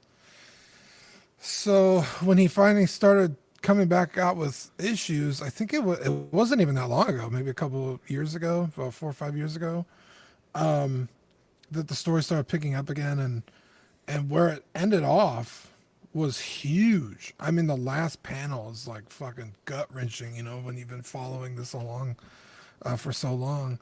So I kind of have a hope that maybe he did have story treatments and had a direction that he wanted to go, and that his understudies kind of knew the direction. But I'm not 100% confident in that. So I think it's all kind of rumors, like, oh yeah, he told this guy and they knew this and that. So I don't know. We only have to see how it turns out. And if it doesn't live up to the hype, you could always just blame it on the fact that it wasn't Kentaro Miura. So I'm hopeful. The Japanese are very they don't fuck around with their IPs. It's not like fucking Disney and fucking Lucasfilm that fucking shit all over everything. So I'm more confident than not, but I can't say one way or the other, what I'm expecting. But John brought this in. I hadn't seen it yet. I was like, oh shit, I really want John to start reading Berserk because it's fucking amazing. I thought of you. He's not reading Berserk. He's going Berserk with all this fucking Queen news. Gandalf news. This popped up about an hour ago also. The Joker 2 is officially confirmed. The title is revealed. I'm not even going to attempt to read that, but if you want to read it, there you go. Some photos of Joaquin Phoenix reading the script there. Great to see that we're getting a sequel to a very good film. What does a foile do? Menage a trois. Something like that. Can they do a second one without Batman, though? Right? You feel like they have to introduce him. You're going to see, what's his face come in? His dad, right? Thomas Wayne? You're going to see, what's his face? The Batman we just had? No, you can't. It's not the same storyline, but... No. Who do you think is... Oh, yeah, you 592 says Two Joker, Two Furious. Yeah, Two Joker. You're going to see Morbius in the film. Bro, I honestly, I love that film, not looking forward to seeing 8,000 Joker figures. No. Joker. Oh, yeah. It was just so dark. It was just so... When he went to Bruce Wayne, the manor, and then Wayne, the little kid, comes, and then you see Alfred. Oh my god! I was like, wow, they threw a little nostalgia in there. Yeah. Just real quick before we hit the movie of the week, any of y'all watching The Boys season 3? Everyone's saying it's good. So fucking good. You need to watch. No spoilers. You got to start it, bro. It's so fucking good, bro. I'm waiting for it to finish so I could just binge it. I remember when you guys were talking about season 1 way back when. Yeah. So good, bro. But it shouldn't. This show shouldn't exist though. They shouldn't have taken such a ridiculous concept from the graphic novels or the comic books and adapted it to like a sensible show that's like very Like it's very aware of itself, which is shocking, right? It's beautiful. Bro, this isn't really a spoiler, but they go to this theme park, and it's very like, I don't know what the word is, but it's like, like in June, a lot of companies will be like very heavily like into like Pride Month and everything like that, but it's like this scene has like all the different things have like different names, and it's just like very, it's just so self-aware. Like honestly, watching the show, you're like, bro, this is like fucking, this is where it's at. Like, and it's such an anti-capitalism show funded by Amazon, which is bizarre, but which is really bizarre. Yeah.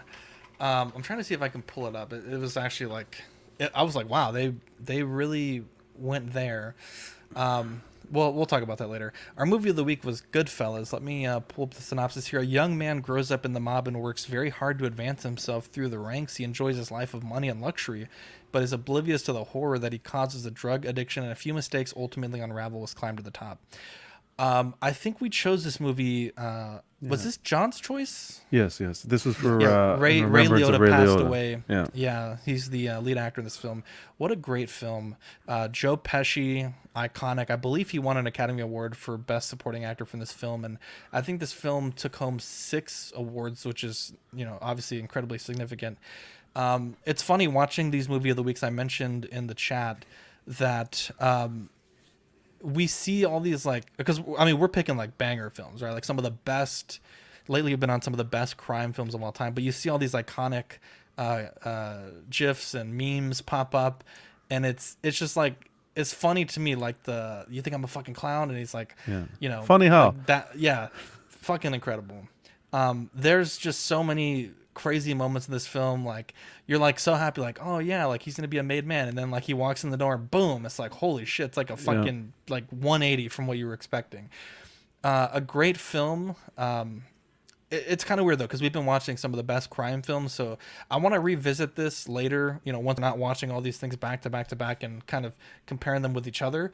But a great film, ranked one of the best films of all time by a lot of people. And Robert De Niro, fucking, ever since I seen him in Godfather 2, I can't look at him the same. He's a fucking crime fucking lord. Yeah. Love to see it. What do you think, Dean? Yeah, this might possibly be. I might have enjoyed this more than like The Godfather. That's not crazy to say, Dean. I don't know if I enjoyed it more than like Scarface, but that's crazy to say. I take it all back. Really? Oh man, I think Al Pacino just kills it in Scarface. I got octopus coming out. I think this story is better, but Al Pacino's acting is better. Does that make sense? No. Sure, he's very charismatic in that movie. Yeah, Al Pacino carries the film as opposed to this exactly. Yeah. But that's why I enjoyed it more because I'm watching Al Pacino do this. But anyway, this movie is such a amazing. Ray Liotta, bro, perfect for the role. Like perfect. Not only is this like the greatest kind of crime mafia movie, but this is Ray Liotta's greatest role. Yeah. Because he's usually like a dickhead in movies he's in. Like, you kind of don't like him every time you see him, but in this movie, you're like really rooting for him. And oh man, I was not expecting the thing with Joe Pesci, like you just said, Zach. They're being nice to him, opening the door. They're all happy. They're at everyone's exciting. He walks in the door, no one's there, and he like immediately clicks, and then boom, I was like, oh, heartbroken, bro. But also, how durable was that phone, dude? He's like smashing the phone in the fucking booth, and I think he kicked the whole fucking booth over. If I'm not mistaken, I was like, aren't those connected to the ground? Yeah. The scene with Ray Liotta, and it sticks out to me because I had seen this movie before, but I knew it immediately. When I don't think he's married to her yet, but his wife calls him because she was like assaulted by Karen, by her neighbor. Yeah. And he goes and picks her up and doesn't even fucking hesitate, dude. He just walks over there and beats the fuck out of that dude with a with a gun. And that guy's friends are just like, okay. They don't even try Don't to shoot. step in. Yeah, dude, he just fucks that dude up. And then he like hands her the gun. He's like, hide this. And she was like, most girls would have ran away, but it turned me on. I was like, fuck yeah. Dude. That's like one of the, like probably my favorite scene in the whole movie. And it really has almost nothing to do with the movie in terms of the story. Is that your dream love scenario right there, Dean? Oh yeah, dude. Hell yeah. Beaten with a gun. But I honestly completely gapped because I think Ray Liotta not only is so good in this movie, but also Joe Pesci. I completely forgot Robert De Niro was in this movie. I also really enjoyed the scene where they're in prison, but they're just like hanging out. They're like, no one fucks with us in here. We own this place. Just Like, cooking pasta. We don't. Yeah, they're cooking steaks. They're getting lobsters delivered. They have like a cooler of steaks. and Oh, that's shit. amazing. I was wish like, I'd go to "God prison. damn." Right? It looks like summer camp, bro. Just a really great movie. And then the ending is so honestly like hopeful, which is really weird for a fucking mafia movie. Based on a true story. Was it really? I did not know that. He was a real guy. Henry Hill's a real guy. Oh wow. Yeah. Okay. No, I didn't know that. Yeah, it's just a fantastic. If you guys haven't seen this movie, you gotta watch it. You gotta watch it. Tremble brought up a good point. Goodfellas versus Casino. That's a tough one. But okay, this is like by far one of my favorite films. I can watch this movie over and over, never get sick of it. The humor here between these guys, amazing. Love the story. 8.7 out of 10 IMDb, 96% on Rotten Tomatoes. Yeah, Henry Hill was based on a true story. This is based on a true real guy. He died back in 2012. The problem is like in the film, when he got into the drugs, it messed everything up. That's why these mob guys in real life, they don't touch drugs too much. But when he was arrested, he ended up becoming a rat with the FBI. So that's why you kind of see him get into the witness protection program. You know what I mean? In the end. So He's a schnook. He's a rat, yeah. Anyways, I love this movie. Okay, when just scenes like that, even the two kids they got to play them, Tommy and Henry. You see him, the kid, the young kid. What was his name? You guys know what I'm talking about. The eyes matched perfectly. Everything. Tommy looked exactly like Pesci. Loved it. I love in this film specifically the camera work. When he's walking in the club, he's narrating. And he's naming everybody. Hey, there's Fat Tony, Fat Joe, Jimmy 2 times. I'm gonna go get the paper. And he's just walking through the club, and you follow the camera. The camera work was impeccable. And even when he's with Karen, going to the table or coming in from the street down into the restaurant through the chef's kitchen to get to the table, the way they pan the camera, this side, that side, and then someone brings him a bottle, and the camera pans to the right. I thought it was beautiful. Story really well done. Heavy hitters, Pesci, Liotta, who else? De Niro. Like, it had to be good. I loved it. That's why I chose it, and I hope you guys enjoyed it because this was your first time watching it, Zach? Yes.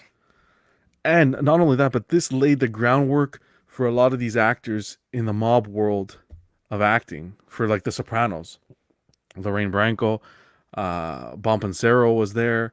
A lot of people. This was like their stepping stone, and then they got into The Sopranos. So you love to see that. I thought it was amazing.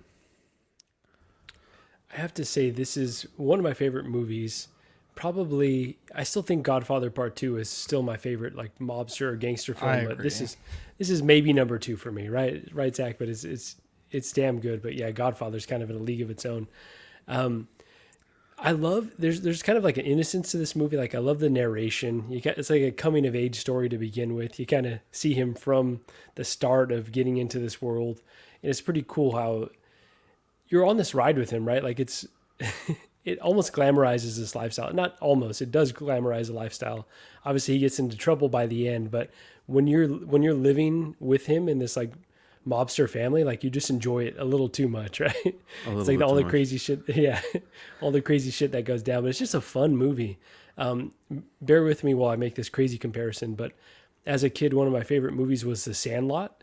And growing up, when I saw this as an adult, I was like, oh, this kind of feels like a grown-up version of The Sandlot. Like, this kid that's kind of taken into this family and is kind of the outcast and he's the outsider, and you kind of see him, and it kind of unveils this different lifestyle. So I think Joe Pesci is my favorite character in this movie, though. Absolutely steals the show. The funny how scene is just like one of the all-time greatest scenes. I mean, obviously incredibly tragic, but just an incredible scene. I can't say enough good things about this movie. Just Scorsese, definitely my favorite Scorsese film, and just an absolute banger. So it's movies like this that are the total reason I'm happy that we do this every week, because this is one of those films that I've heard my entire life is amazing and you should watch it, and like you're crazy you haven't seen it. And I just never found the time to do it. I just never found the time to watch it. And I didn't this week either. I'm kidding. Okay. Pull the fern. Pull the fern. No, I actually thought this was an amazing film, John. So I am happy that you kind of forced it upon us this week, because I can see why people say this is better than The Godfather. As I was watching through it, I kept drawing some of those comparisons. And I mean, I love Casino. That is a film that I've seen. And I just wasn't totally excited to watch this. And I binge watched the heck out of it the other night at like 1 o'clock in the morning. And I was like on the edge of my seat, just loving it, laughing at the screen. Like Shauna had to tell me to go downstairs. So I would 100% recommend this film. If you are like me and you've always been on the fence and you've just never found the time to watch it, just watch it. It's I can see why it has the hype that it does, for sure. So good choice, John. 100%. Thanks, man. I haven't seen this movie in years, but I do remember it being very talked about in my family. Because the mobsters were very popular in my family. So this movie's really great. One of the scenes that I do remember is that telephone booth scene with Robert De Niro after him hearing of Pesci's assassination. Yeah, just him banging on the phone on the thing and kicking over the whole phone booth. And yeah, the stellar cast. I mean, you got Liotta, Pesci, De Niro, and Sam Jackson is in this movie. But yeah, it was a really good movie. When I saw it last time, I'm gonna have to go watch it again for sure. Yeah, if you haven't watched it, watch it. It's a must. Good. Marco, I believe it is your turn for movie of the week. That sounds good. You have in mind? Yeah, I've got one on deck. Excited. All right, so this is for my dear friend Baby Boy, Rush Hour. Baby Boy. Bro, yes, Marco. Honestly, bro, if you didn't pick Rush Hour, I was gonna pick Rush Hour next. Hell yeah, dude! Bro, Rush Hour 2, fucking classics, bro. So he thinks Rush Hour 2 is the superior movie. I disagree, but all right. Okay, all right. well, we'll see. It's been a while. I usually watch Rush Hour 2 more than Rush Hour 1, but okay, bro, you just made my fucking day. Let's Not go. even kidding, a little bit. That's a classic. Jackie Chan, Chris Tucker. It's been a minute since I've watched it too. Films. Oh, it's amazing. You'll love to see it. You'll love to see it. Dean's having some tech problems. We're going to move on without him. John, do you want to read the Patreon list for me, please? I can, if you want to give me Thank you, sir. 2 seconds. I can definitely do that. Appreciate that. Rush Hour. I haven't watched Rush Hour in... I didn't think I ever watched it. It's been like 15 years for me, at least. I think it was at least I have longer, a good... I have that it's like clip. 12. You understand the words that are coming out of my mouth? Yeah. A little Why racial. nobody understand the words? Jackie Chan singing War. Oh, gosh. The best. I'm definitely going to pick Casino, though, next. Oh, God. You got the list there for me, John? Yeah, give me 10 seconds. Copy My computer's lagging me. Yeah. I'll get Oh, goodness. Dean, good to have you back, my guy. I think we're going to have John read this. I think you might be still glitching just a touch. Is he? Is still glitching? He's here, but I think he's still glitching. Okay. He's here in spirit. All right, I got it. 10 seconds. There we go. We want to thank, like I always say, these 3 pillars of people here. You guys all rock. Sean Fear, Ian CB, Renee Mendez, Eric Mariscal, Quinn Aguirre. We got Leo Hernandez, King Louis, Mark Pearson, Paul Schreiber, James Colley, Equan, Chris Valencerina, Ben Thomas, Chris Letty, David Jones, Sam Gist, Daminator, Joan Breda. You got the sweet Danny Lee, Deanie Martin, Stephen Krett, Big Fern, King Zach, Caesar Mariquin, Mark Phillips, Lisa Marmovansky, Rick DeGregorio, The Everyday Collector, Ricardo Valdez, Jose CZ, Erwin Azucena, the illustrious Rainer, Aled Morgan, Tukathri, Wah.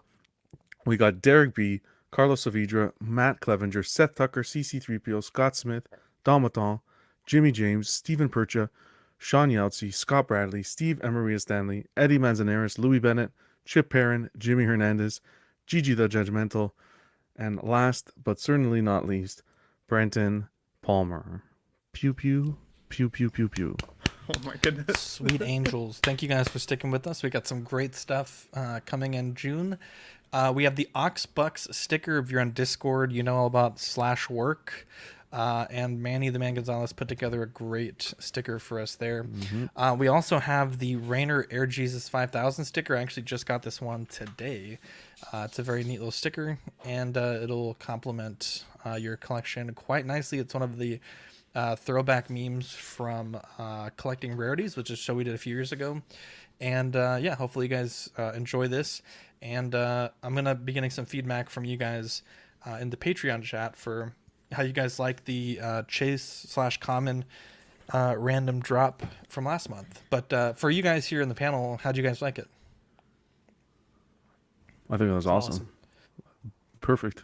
Kind of adds that exclusivity. Great touch. Yeah. Mm-hmm. I like that too. That's cool. Yeah. Okay, cool. Well, I think we'll try to do something like that in the future again. We have 3 tiers. The Sweet Angel tier, $5 a month. You get stickers sent straight to your door and access to Ox After Dark Replay. The $15 tier, which is the Certified Crispy Certificate, Figure Fix Assistance, and all the benefits of the previous tier. The $25 tier is the Deluxe Pog Set, which is what Ben showed off earlier. And doubles of all the stickers we send and all the benefits of the previous tier. Real quick, going back to the June benefits, we also got some stickers from Chris Letty. So these are... Ben, can you big cam me real quick, please? Or John, rather. Yes, sir. So we have the...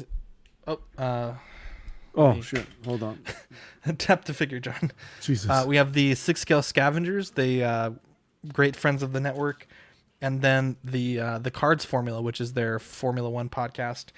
They sent us some stickers to put in the Patreon packages. We're good friends with them. We love to support what they do. Awesome. And since we have the infrastructure for that, it's easy for them just to send it to us, and we get those sent out to you guys. So you should be getting 4 stickers in June, which is pretty significant.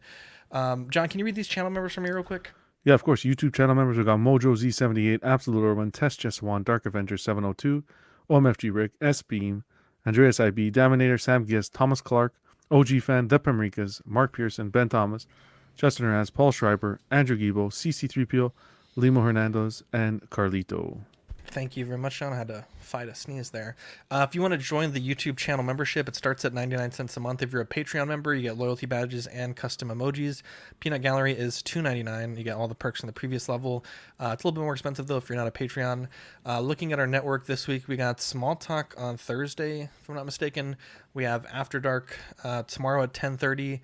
And then we have Collectors Club Friday. We also have Dungeons and Dragons on Saturday. Pose Wars, we got S-Beam here. It is coming back. It's going to be coming back June 15th,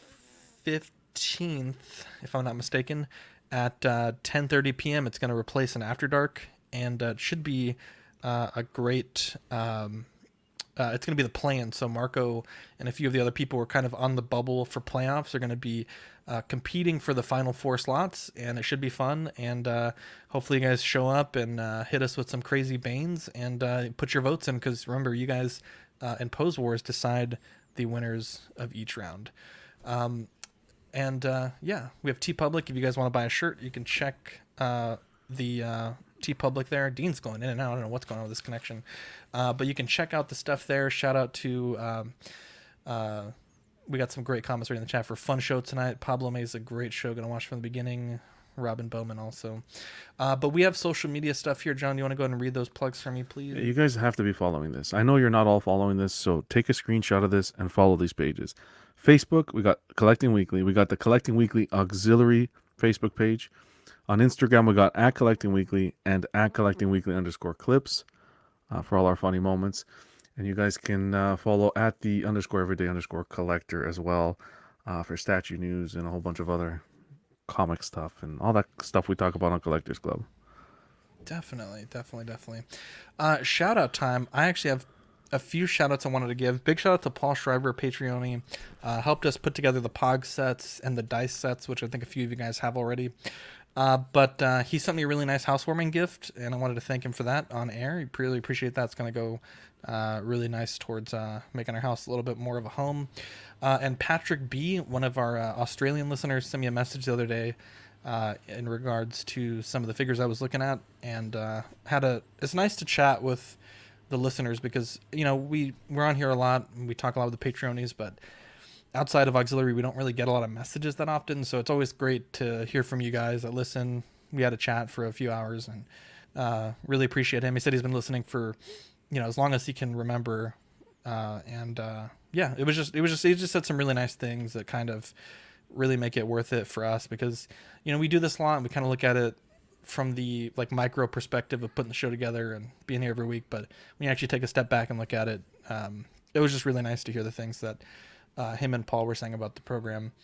And then one more shout out I want to give is to the people in the chat today. You guys were great. We just hit 1,850 subs today while we were live, so 150 more subs to 2,000, so we're going to be pushing that pretty hard the next few weeks to hopefully get that done over the summer. And if you're not subscribed, hit that subscribe button. And be sure to tune in because we got plenty of shows every day, pretty much. Look at that, Bob Dylan with the $20 super chat. Not able to stay long, but wanted to say hello to the sweet angels and John. What a guy! Wow, what a guy! And John, the favorite angel. No, Bob, I love you too, brother. Do you guys have any shots you want to give or plugs for your channels?